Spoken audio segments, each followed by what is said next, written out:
G'day folks. Hope you've had a nice week since I last spoke to you. The topic this week is 1 Corinthians 9:19 to 23. I think it's pretty well summed up just with the one sentence, which is out of 22, which is, I have become all things to all people, so that by all possible means I might save some.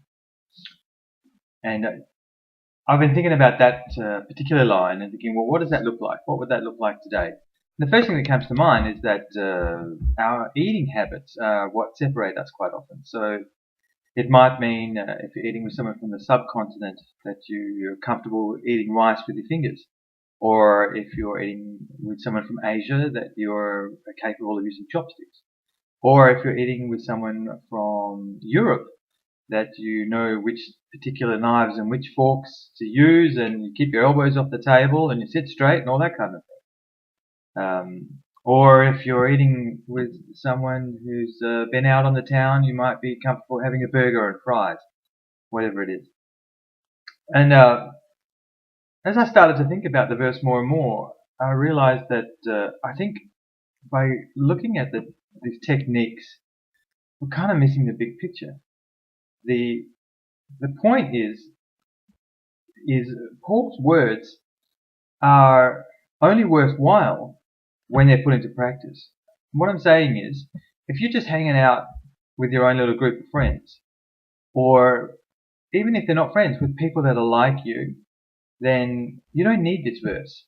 So the question is the Bible does the Bible have verses which are not important, which don't matter? Usually the answer is no. If it's in the Bible, it's there for a reason. So here's the question. Are you doing things? Are you putting yourself somewhere, anytime, where you need this information, when you need to be doing this stuff? Do you have people that you eat with that eat in a different way? Let me put it another way. When there are people who would normally eat like this and they're with you, do you expect them to eat like you? Obviously, the eating is only a metaphor for the way you are with them. But the bigger picture is, how are you spending your time? Are you getting out of your circle? Are you going out of your comfort zone and finding people to spread the gospel to? Now, that in a practical term, that it doesn't necessarily mean going overseas for international mission trips. I'm quite sure that if you look within 100 miles of where you live, you will find groups that do things differently to you.